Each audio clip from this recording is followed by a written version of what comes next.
You're listening to Dissecting High Performance in Tennis, the podcast that takes you inside the minds of the world's top coaches and tennis experts, bringing you actionable insights to elevate your coaching and impact. Let's get started.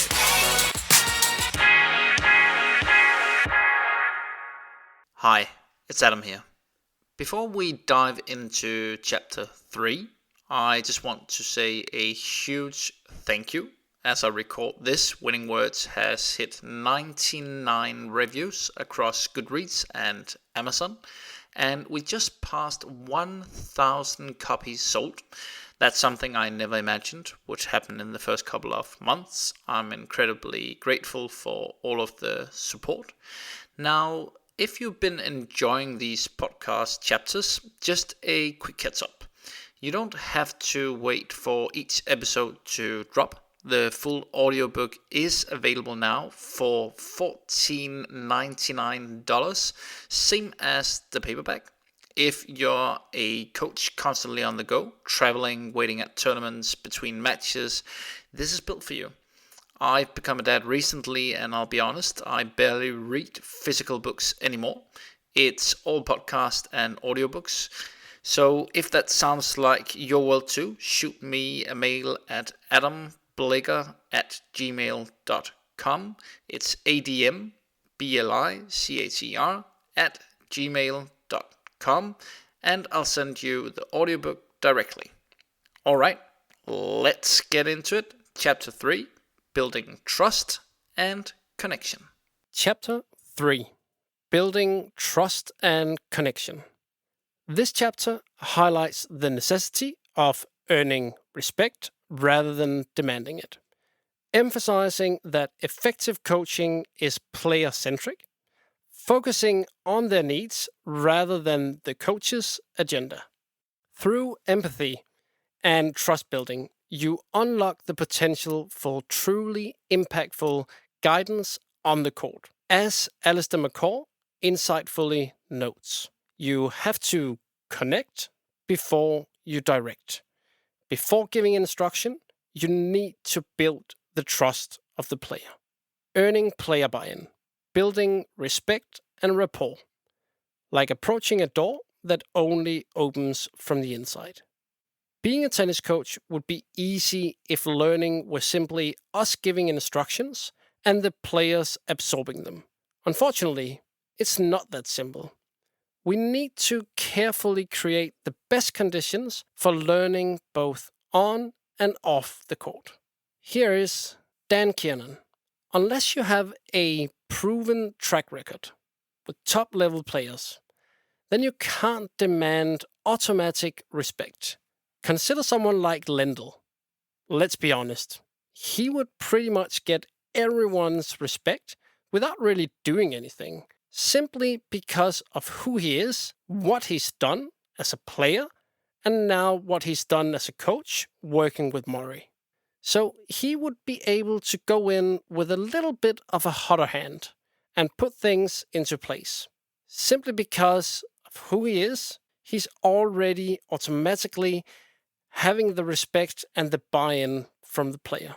We might have the same knowledge base as Lendl, Edberg, or any of the other super coaches, but it's hard to get our knowledge across without the player's buy-in. So initially in the relation, we need to invest a lot of time and effort into building the connection to then get our knowledge across when we then have the buy-in. So if you're not a so-called super coach who immediately gets respect from the player, how do you foster buy-in from a player? Benny Linder. It's about the player, not the coach. We need to adapt to the present. So we, as coaches, have to take the first step to our customers, to our players. If it's important to make the first step towards the player, what must a coach be able to do? Alberto Castellani. The most important word in coaching comes from the Old Greek empathy. It means that the coach and the player must be in the pathos of each other. Pathos means emotion. So if I want to help a player, I must be in their emotion. Empathy allows you to see and experience the world through the lens of the player. Further emphasizing on the importance of empathy, Emilio Sanchez Vicario. If a coach doesn't emphasize with a player, he or she will not be able to coach. There will be no connection with the player. Empathy is essential for effective coaching. If empathy is the first step towards adapting to a player, establishing rapport through trust is the second.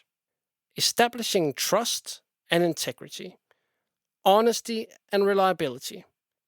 Like building a bridge, trust connects both sides. Trust may seem intangible.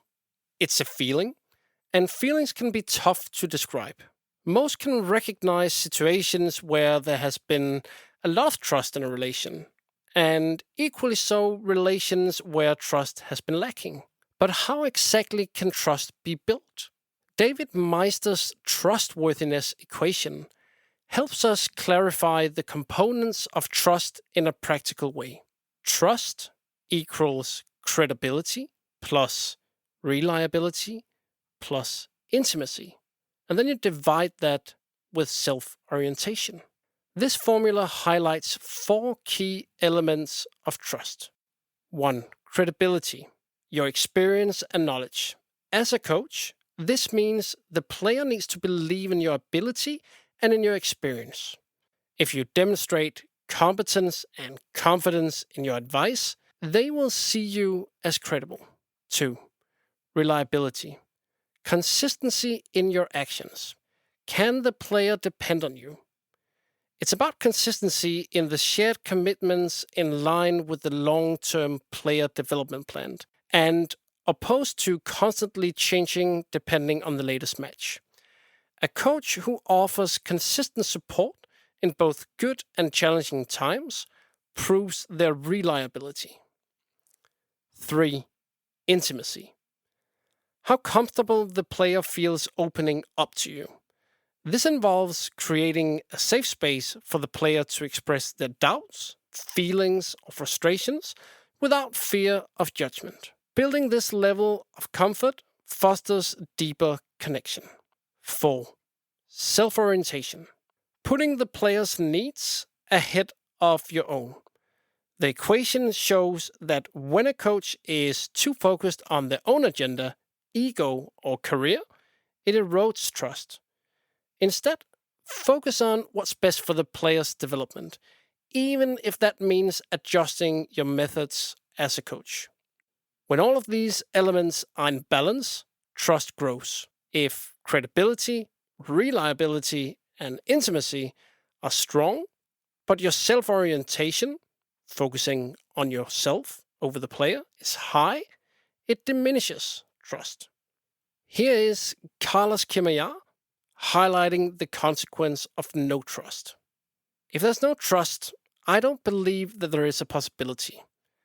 The moment that there is trust, there is a possibility.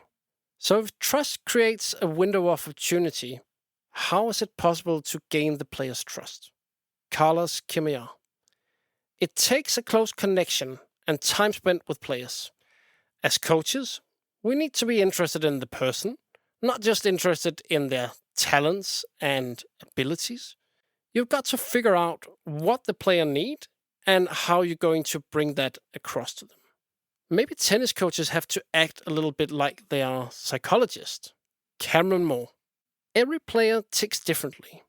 Every player has different factors on how you need to coach them.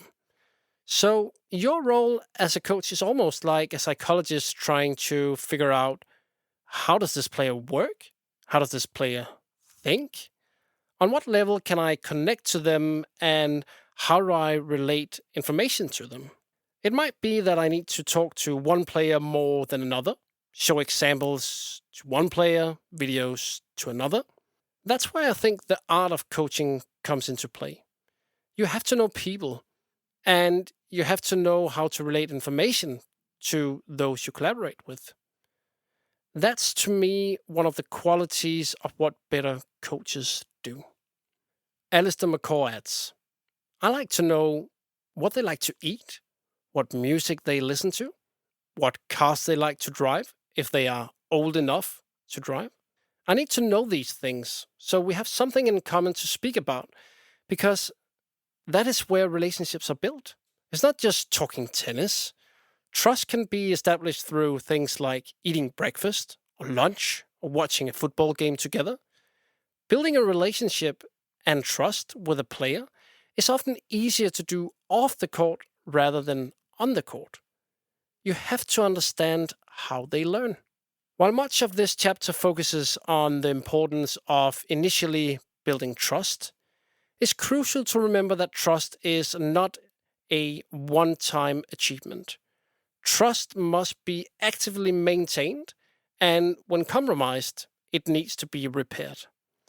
Relationships can suffer from small missteps or diminishing incidents that erode trust over time.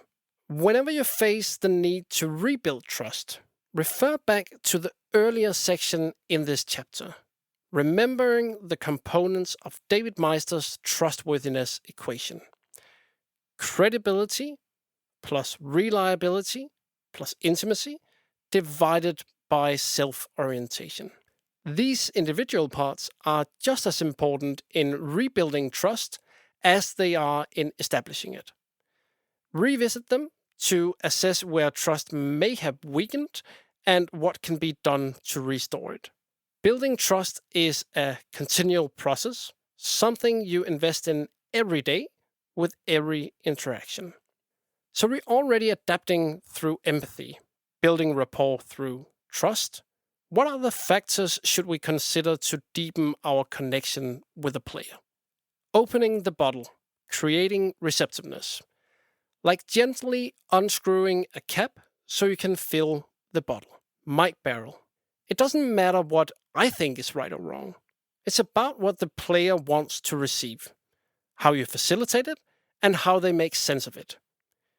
Getting somebody to learn is like filling up a bottle. But only the player can decide to loosen the cap to let you fill it. If you approach them the wrong way, they'll tighten the cap. So how is it possible to get an opportunity to fill the bottle? Stéphane Medem. I think a good coach is like a chameleon. You have to get into the head, into the body of the player that you are taking care of, and give them the information that they need in that particular situation. Or said in a different way, Patrick McEnroe, what I learned from Dick Gold was that you have to treat everyone fairly, but not necessarily the same. So it's suggested to adapt to players through empathy and rapport building. Why isn't that always straightforward? Oliver Shinam reflects on his coaching journey. When I started out being a coach, I didn't have enough confidence in myself and trust. And maybe due to lack of experience, I was afraid to show how I really was. I was more rigid. I would tell the player, this is my vision. It is like this, and you have to follow what I say. But hey, Oliver, you're a great coach. So what has changed in your approach over the years? Oliver again. With experience, I'm now more open and flexible. I follow a red line, and I have steps in my mind. But I now know it's better to adapt. And there are many ways to roll. The adaptation to players is so important to reach the potential on the court. It's not important who I've worked with. I need to be humble. I start as I've never worked with someone before. So if each player is a new journey and challenge, how do we then determine each player's preferred learning style? Tailoring your approach, understanding learning styles, like a sculptor shaping each piece individually, adapting to how they learn. Carlos Rodriguez. Observe the player to get to know in what way do they act and conduct themselves? What is their capacity to listen? How does the player express himself or herself? The more knowledge I have as a coach on the player that I'm coaching, the easier it will be to know how I can transfer my knowledge to the players to help them to get the best of themselves on and off the court. Here are a few guiding questions to help you towards what behavior to observe. How do they act before practice, in the breaks on the practice court, when the going gets tough on the court, in between practices, before, during, and after matches, when they disagree with you? In what situations on or off the court do I have their undivided attention? Does it change depending on what other individuals are around? For how long have I got their attention? Do they respond better when they get factual messages as opposed to modeling others or experiencing kinesthetic sensations without much verbal explanation? The answer to the question of what messages the player responds the best to might be found in how the player expresses her or himself, because we often tend to express ourselves the way that we prefer to be communicated to ourselves if we are not conscious. Therefore, observe how the player expresses her or himself to their parents, to their friends, and other players. Do they express themselves with a lot of words, straight to the point in a more binary way, by exaggerating to make a point, or humbly with an underlying self-doubt? In this chapter, a lot of emphasis has been on adapting to the player and creating trust in the relation. But is there such a thing as the relation becoming too close? Balancing respect and friendliness, maintaining professionalism. Like walking a tightrope, balancing the player-coach relationship requires care. Mark Sofolis. If you're going to develop a trustful relationship, you need to set boundaries. My relationship with players at the highest level has always been close. You go out for dinner, you're there at the breakfast table, you're there in the ups and downs. Where exactly the line is drawn is probably case by case, but the boundaries needs to be set from the start. You want to develop a close relation, but at the same time, the players must not lose respect for you. There is a very fine line between having the respect of a player and becoming too much of a friend.